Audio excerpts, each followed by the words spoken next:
bismillahi raxmaani raxiim assalaamu calaykum waraxmatullaahi tacaala wabarakaatu kusoo dhawaada janaalkeena wararka ugu dambeeyay ee sportiska. Champions League is back. Caawada oo qura ayaa kaa dhiman inaad Champions League aragtid.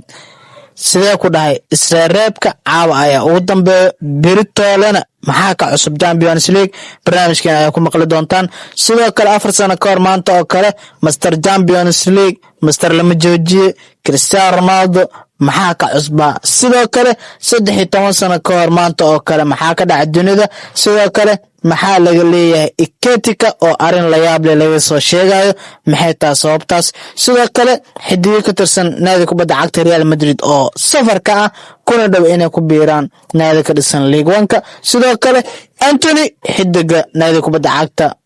Manchester United iyo Brazil oo qarka u saaran inuu ku biiro naadii uu seasonkii hore la qaatay waqtigii fiicnaa. Sidoo kale maxaa ka cusub ayaa la leeyahay saxiixyada ay sameynayso Borussia Dortmund. Amiron weli qiil ma waanayo wax walba ayuu leeyahay. Cristiano Ronaldo oo hogaaminaya ciyaartooyda ugu dhaqsiyaha badan ee naadiyashooda 100 gool u dhaliyo imise naadi ayuu 100 gool u gaaray yaa kaloo la tartamayo. kusoo dhawaada janaalkan hadduu ku cusub yahay fadlan subscribe like share nagu dhiirigeliyo gaarsii meel sare gaarsii saaxiibada jecel sportska. soo dhawaada saaxiibayaal kulamada caawa lagu soo gabagabeynayo wareega Champions League isreebkiisa caawa gabagabeeyahay. muuqaalkeena hore ayaa ku daawateen ninka daawanina bal u laabo muuqaalka soo daaw lag masarsiin share garay lagu baag asxaabta wili aan maqlin kulamada caawa laga ciyaari doono Champions League wareegiisa bugbaxda kulamada u dambeeya. Champions League is back. caawa la soo gabagabeena naadi walba soo baxdo taariikhdeeda ku imaato bandhigeeda ku imaato Beritoole waxaa dhici doona isku aad qiimo sare leh ka duwan seasonadii hore la mid ah seasonkii hadda la soo dhaafay ee ku guuleysatay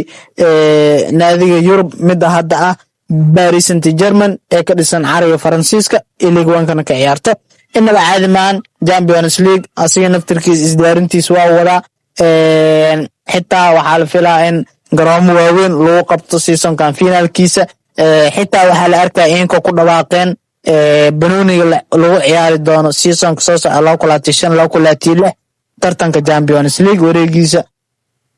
group stage-ka ilaa heer final. marka waa arki doonaa insha Allah wallo inta badan semi final iyo finaalka naag iyo ay qaataan banooniga lagu ciyaari doono banooni qurux badan la soo saar laakiin hadda tartanka waxaa lagu ciyaari doonaa banoonigan ay u jeedaan. sidoo kale wararka Champions League hadaan intaas ugu bixin wax badan iska jiro oo Champions League ku saabsan inaba caadi maan. marka waxa waa Champions League is back yaa u xiistaa leeyahay mar fiirinay page-ka ama majaladaha inta badan la xiriiro Champions League inaba caadi maan si xasaasiya ay ugu hadlayeen Champions League wax walba markaan Beritoole ay dhici doonaa wax walba inaba caadi maan inaba baasha waa isku dhamaaday kaliya 8 naadi ayaa ka dhiman inay aqbalaan ama ay sameeyaan tartanka Champions League isku aadkiisa. haddii mar 4 kulan soo dhamaadaan waa loo kala baxay next waxa waaye hey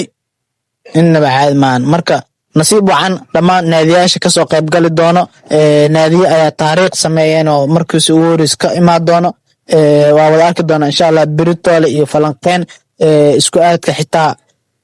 dalabkiina haddii live u soo galeen haddii kale idinka waaye. sidoo kale wararka suuqa kala iibsi ayaa inkan meel xasaasi ee marayaan. waxaa la arkayay in naadiga kubadda cagta Borussia Dortmund saxiixiyo dab iyo holac sameynaysa isbuucyadan la soo dhaafay maalmihii la soo dhaafay. sidoo kale way darnaayeen laba xidiyo Chelsea ay ka qaateen inaba caadi ma Jakomeka arkayo ayaan hore la wareegeen haatan waxay ay qaateen Borussia Dortmund heshiis buuxa la gaartay Fabian Silva oo Wolves ka tirsanaa jiray qiimo lacag dhan 25 milyan iyo gunooyin lagu dardarayo inaba caadi maahan. Silva ayaa u dooli doono saacadaha soo socdo dhankan iyo Borussia Dortmund si uu tijaabo caafimaad ugu maro Germany inaba caadi ma marka ninkaasna waa tagaalay sidoo kale wararka xasaasiga suuq kala iibsiga waxaa ka mid ah Anthony ayaa asigana markan qarq u saaran inuu ku laabto naadiga kubadda cagta Real Betis oo season-kii la soo dhaafay waayo fiican oo amaah oo ku qaatay haddana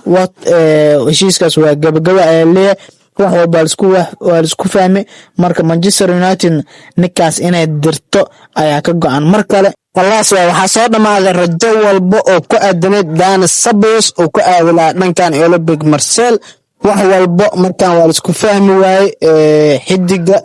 iyo naadiga Olympique Marseille maadaama 12 saac oo jawaab uu ka sugayay naadiga wax jawaab uusan ka helin wuxuu go'aansaday inuu batatan aadin oo sii joogo naadigiisa ayaa leeyahay waa arki doonaa wax walba oo iska bedelo dhankan suuq kala iibsiga ee Dani Ceballos sidoo kale 13 sano ka hor maanta oo kale Luka Modric ayaa soo caag dhigtay Santiago Bernabeu asigoo daayir ah cajiib ah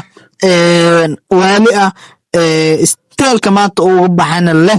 ayaa inaba caadi maalinta soo galay maalinta ka baxay Luka Modric aad loo jeclaa waa ninkan shaqeystay ee u dheelay Real Madrid 597 43 gool siiyay halka 95 caawina ugu deeqay Real Madrid leeyahay ninkan marka unstoppable way 35 milyan lacag ayuu ugu imaaday naadiga kubadda cagta Tottenham oo ka dhisan dhankan Ingiriiska koob badan waa uu la qaaday Luka مع السلامة اللي هادنا ويا وحكشدنا دنكان iyo AC Milan inaba caadi maan halkaas ay lagu soo dhibay 4 sano ka hor maanta oo kale Cristiano Ronaldo ayaa dib ugu soo laabtay naadiga Ingiriis ka dhisan Manchester United asoo challenge adag kala kulmay ku biirista Manchester City Manchester City ayaa si dhab u doonaysa markaas xataa laakiin wax walba waxay isbedelaan markii Ole oo yiri halkeena ninkaas iyuna cadowga aadin marka waan ogeyn in Cristiano Ronaldo soo laabashadiisii uu noqday xidiga oo gool dhalinta badan Manchester United xidiga saddexaad ee gool dhalinta badan English Premier League wax walba ka qabsaday Champions League gool fiican ka dhaliyay inaba caadi ma Cristiano Ronaldo waayiisi Manchester soo laabashadiisina waala ayuu sameeyay ilaa 4 hat-trick uu ka dhaliyay inaba caadi ma marka Cristiano Ronaldo wax lagu bedesho ma jiraan marka la fiiriyo dhanka gool dhalin haday imaato sidoo kale Cristiano Ronaldo ma ka dhaxbaxeeno wuxuu noqday xidiga ugu dhaqsiyaha badan ee naadi ugu dhalay 100 gool intaasoo xilli ciyaareed ay jirta ama intaasoo naadi Real Madrid Juventus Manchester United waayo badan marka waxaa la arki doonaa kulamada ugu yar oo 100 gool ku dhaliyay asaa ku jir Cristiano Ronaldo boska koowaad 105 kulan ayuu ugu dhaliyay 100 gool naadiga kubadda cagta Real Madrid 105 kulan ayuu ku qaadatay waayiisi Real inuu 100kiisa gool ugu horeeyay uu dhaliyay sidoo kale boska labaad waxaa soo galay xidiga rugcadaaya ee reer Norway Manchester City noowa Erling Braut Haaland 105 kulan ayuu ku qaadatay 100kiisa gool ee ugu horeeyay naadiga kubadda cagta Manchester City sidoo kale Cristiano Ronaldo ayaa kaalinta saddexaad soo galay oo matalaya markan Al Nassr 113 kulan ayuu ku qaadatay 100kiisa gool ee ugu horeeyay ee Al Nassr oo u dhaliyay Luis Suarez ayaa boska afraad soo galay 120 kulan ayuu ku qaadatay 100kiisa gool ugu horeeyay ee naadiga kubadda cagta Barcelona Zlatan Ibrahimovic ayaa ku qaadatay 124 kulan 100kiisa gool ee ugu horeeyay naadiga kubadda cagta Paris Saint-Germain Cristiano Ronaldo ayaa boska lixaad soo galay asigoo 131 kulan ku qaadatay 100kiisa gool ee ugu horeeyay naadiga kubadda cagta Ajusta Juventus inaba caadi maan Al Nassr ayaa soo saartay fanaandeedii saddexaad ee seasonka ay ku ciyaari doonto 2025 waana taa fanaanad inaba caadi aan waa xidiga ugu qaalisan saaxada kubadda cagta waqtiga la joogo ayaa qiimeyn lagu sameeyay waxaan hogaaminayo Lamine Yamal oo 200 milyan lagu qiimeeyay sidoo kale Jude Bellingham 180 milyan ayuu ku qiimeysan yahay Erling Haaland 180 milyan ayuu ku qiimeysan yahay sidoo kale Kylian Mbappe ayaa asigana 180 milyan ku qiimeysan halka Vinicius Junior lagu qiimeeyaa leeyahay 170 milyan iska dawareega positionada booska duwaha ee naadiyaasha kubadda cagta Liverpool Real Madrid iyo Bayer Leverkusen inaba caadi maan sheeko yar waaye oo qurux badan bal ila daawo Real Madrid ayaa la soo wareegtay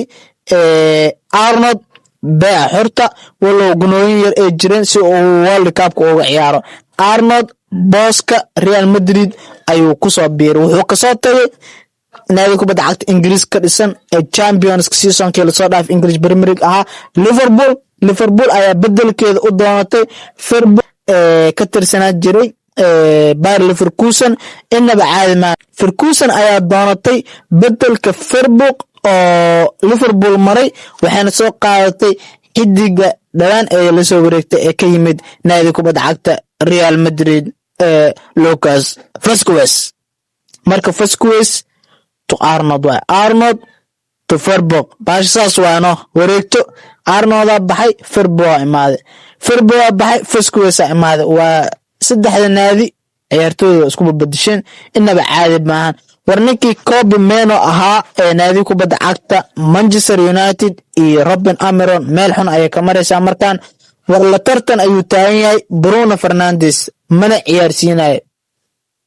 tartanka intoo ka imaanaa waa marka majaladaha dhan waxay taagan yihiin warninka tartan waa leedahay intoo ku tartama yuusa la tartama muxuu ciyaara waaba ka ninka keeda ku dishay hal daqiiqo ma uusan ka ciyaarin leeyahay English Premier League labadii kulan ee ugu horeeyay waa arki doona caawa ayaa la fiiri doona hadii Janis oo sii doon iyo hadii kale maadaama Bruno Rior oo xunay far ayaa meeshas ka duwan caawa line up waa laga filaa ninkan waa nin dilaa kubada sariinka dhaliyo gambis la xirfado leh kubada xoogsan karo laga xoogeen sidoo kale warka waxa kamid ah Nicky Ekitike ahaa waxdareenayo 3 kulan 3 gool u dhali naadi kubada cagta Liverpool ka imaada dhankan iyo horyaalka Germany ayaa waxa leeyahay batatan waxa laga tagay xulka qaranka Faransiiska oo u matali lahaa season-kan maadaama hadda fasax oo xulka la aadi doono la soo dheeri doono ilaa 2 isbuuc marka xulka qaranka Faransiiska lagama wicin ayaa leeyahay Hugo Ekitike sababtan waa la family ayaa leeyahay ma aqaan miyuu ku cusub yahay English Premier League wacdiris miyuusan arkin Didier Deschamps inaba caadi ma marka waa arki doona wax ka soo kordho Ekitike iyo ciyaaryahan haduu dhaawacmi doono laba cidoonaba inta way dhacdaa marka la joogo saaxada kubadda cagta inaba caadi maan sidoo kale waxaa la arkaya Robben Almiron oo cabaadayo dhahayo diyaar uma nihin ka qaybgalka tartan Champions League ama tartan horyaalka kubadda cagta Ingiriiska wax koob ama wax tartan diyaar ah una ma jirto waa la fahmi waayay sababta laakiin wuxuu leeyahay daacadnimadeeda ay naqanaysaa midaas maxaa yeelay naadiga soo kabasho ayaa ku jirta horumar ayaan sameynaynaa waa arki doonaa waxa mustaqbalka ay noqon doonto laakiin hadda wax dhaleeceen ma noqon karto in lagu dhaleeceeyo maxaysan u tahay Manchester United soo kabasho ayaa ku jirna ayuu leeyahay marka waa arki doonaa Almironow goda isku ridaysa sidoo kale waxaa la arkayay ilaa iyo dhalinyaro yar academic ah oo sayd u yar weli oo sheegayso ama muujinayso jaceelka ay qabaan Lionel Andres Messi kuwaasoo aad iyo aad ugu dhiirin in numberkii 10aad ee Messi xirtaan inaba caadi ma marka waa ka wareer ayaa ka jir meeshaasna meel ay isku imaadeen inkoo wataan numberkii 10aad waa ka marka inaba caadi maan sidoo kale Sancho oo Barish bulshada soo dhigay sawir aad u liya badnaa oo Anthony iyo saaxiibadiisa meesha iska baashaalayeen bi cabaal iyo ku jireen marka Sancho Instagram-ka ayuu shidanaya ayaa leeyahay sidoo kale war degdeg ah had soo baxaya soo sheegay Carlos Soler oo PSG ka tirsanaa jiray waa horena Villarreal inay eeda jecla kamid ahaa jiray inaba caadi maan qaab amaah ayuu ugu imaaday naadi kubadda cagta PSG wuxuuna ku soo biiray Real Sociedad Soler marka asaa doortay inuu Spain mar kale imaado kana ciyaaro meeshaas inaba caadi maan wararkan intaas ay ku soo gabagabeynayaan inta ku kulmeen muuqaalka xigo sidaas iyo amaana Allah bye bye subscribe like share inshallah